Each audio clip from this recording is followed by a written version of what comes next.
minds, right, once again.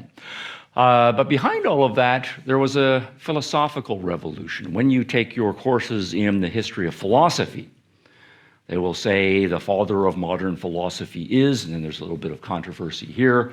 Most textbooks will say it's René Descartes, I think, therefore I am, the methodological doubt. But we have a new way of thinking. In England, Francis Bacon, the development of inductive methods, the empirical methods, the underpinnings of what comes to be scientific method, then more maturely in John Locke.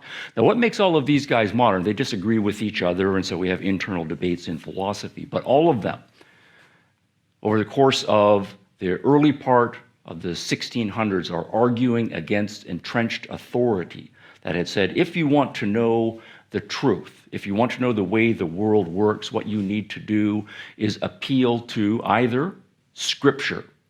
There is a book in which all of the important truths have been written down. You read that book and you believe that book. So it's a matter of belief in authoritative words as written down by some individuals. Now then, of course, there's a controversy. Why is that book so special?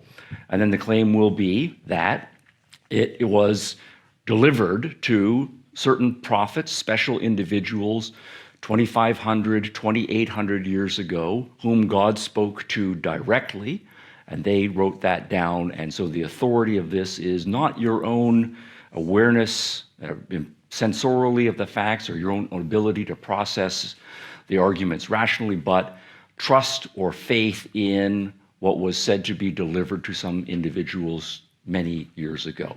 And that's a huge act of faith that one needs to engage in. So faith is the source of all important truths.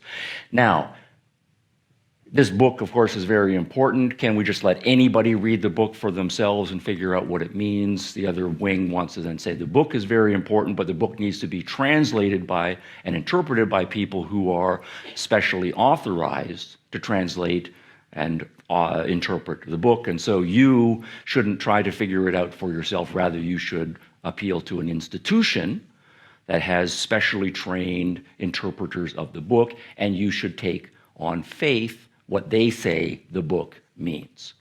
So what we then have is a long tradition in the West that had said, knowledge of all of the most important things is a matter of faith. Either faith that those prophets out in the desert and in the mountains 2,800 years ago got it right directly from God, and or what they received has been properly interpreted over the course of many centuries by authorized individuals. These guys are mounting then an epistemological revolution saying, no, faith and mystical insights are not the source of legitimate knowledge. Reason is the source of legitimate knowledge. Every individual has their own mind, they have senses, they can look at the world, they can interpret it, they can come up with competing interpretations and argue about it, and it's only if you go through that process that we can get actual, genuine knowledge. So that epistemological or cognitive revolution fought over the course of a few generations is decisive to the extent that it won, and it did win. Out in the 1600s, we then say we're now into modern philosophy.